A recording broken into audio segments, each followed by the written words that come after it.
Medieval shepherds learned to identify sheep that produced the greasiest wool, selectively breeding animals that provided maximum waterproofing material.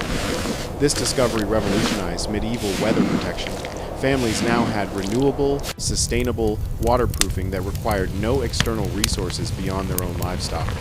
But extracting lanolin was completely different from processing pine resin.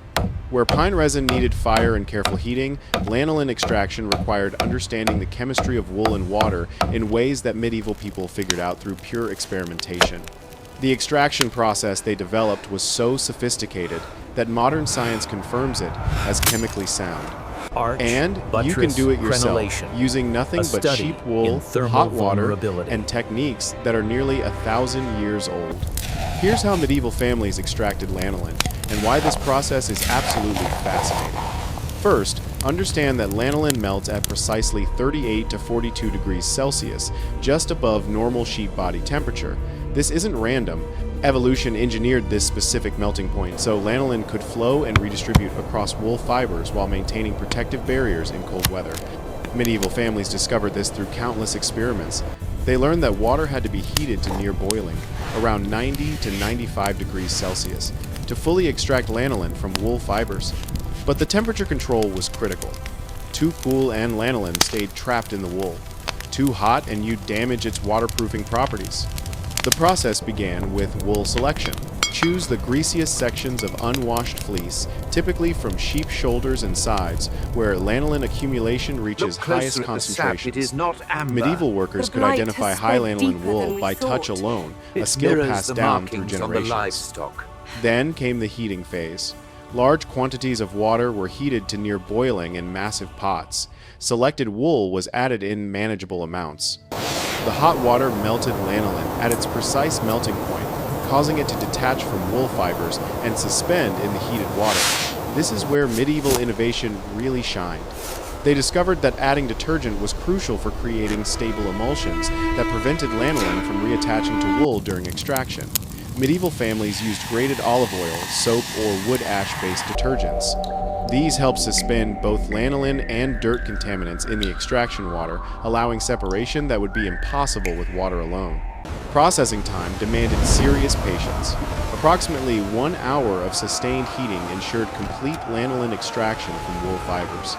Medieval workers learned to maintain steady temperatures throughout this period, understanding through hard-won experience exactly what worked and what failed. The separation process was where the magic really happened. Workers would remove wool while extraction water remained hot, then allow the liquid to cool completely overnight.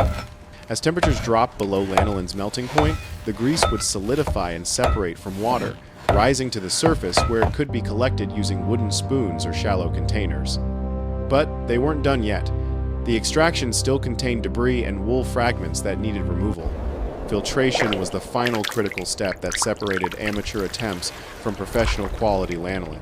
Medieval families would strain the extracted liquid through cloth filters or fine mesh systems, sometimes repeating this process multiple times. They understood that cleaner extraction liquid produced higher quality lanolin with fewer contaminants that could affect waterproofing performance. The resulting raw lanolin appeared olive green and sticky, darker and greasier than modern refined versions.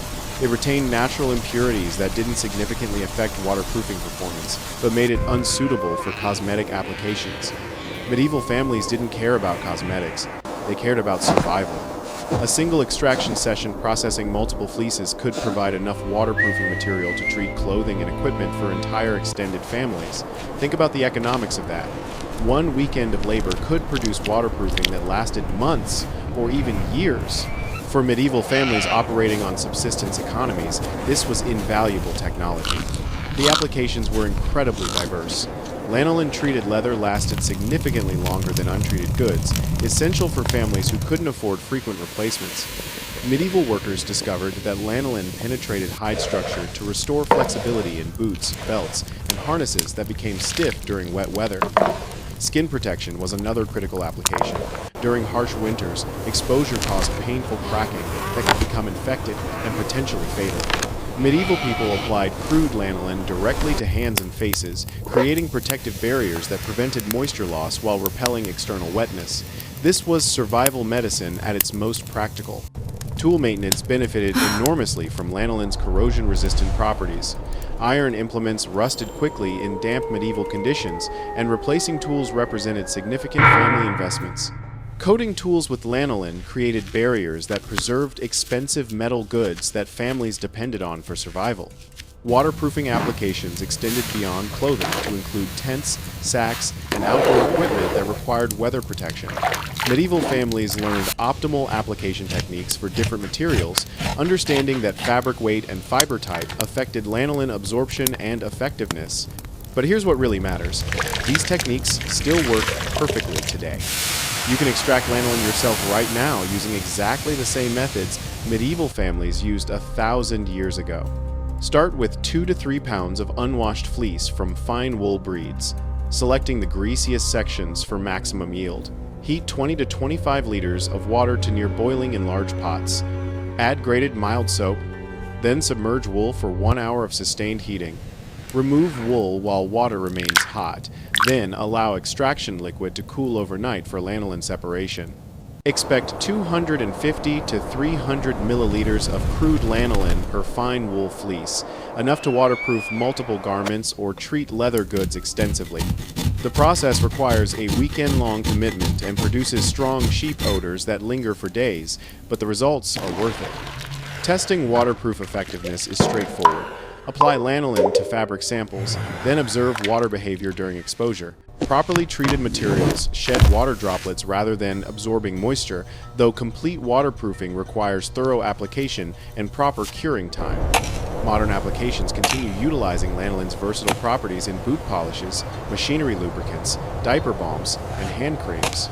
The misconception that lanolin causes allergic reactions often stems from pesticide residues on modern wool rather than lanolin itself, which rarely triggers genuine allergic responses. Here's what makes this knowledge so powerful. Medieval extraction succeeded because shepherds needed reliable solutions for survival, not convenience. They couldn't purchase alternatives when extraction failed. They had to master techniques that worked consistently using only sheep and fire. This ancient knowledge remains valuable precisely because it solved real problems using renewable natural materials and sustainable methods.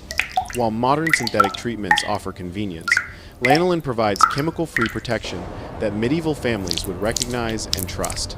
The same principle applies to pine resin. Every technique we've discussed works exactly as well today as it did 800 years ago. These aren't historical curiosities. They're practical survival skills that could save your life in emergency situations where modern conveniences aren't available. So, here's what we've uncovered today. 2 natural substances that medieval people mastered through desperate necessity, creating survival technologies so effective that modern science is still validating their power. Pine resin that heals wounds, waterproofs ships, assembles weapons, and creates light in darkness. Lanolin that transforms fabric into water-repellent armor at the molecular level. These aren't just fascinating historical facts.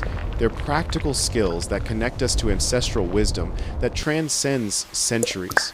Skills that work just as reliably today as they did when Viking longships crossed the North Atlantic or medieval armies marched through storms that would stop modern forces cold. If you want more forgotten medieval technologies that solved real problems, subscribe to Flow of History right now. We're uncovering survival secrets that our ancestors perfected through centuries of trial and error, skills that modern civilization has almost completely forgotten. Try extracting lanolin yourself and share your results in the comments. Tell us if you've ever used pine resin for repairs or waterproofing. Because understanding how our ancestors created essential materials from nature doesn't just teach us history, it gives us power that no modern supply chain can ever take away. Hit that subscribe button for Flow of History, and I'll see you in the next video, where we're revealing another lost medieval technology that will absolutely blow your mind.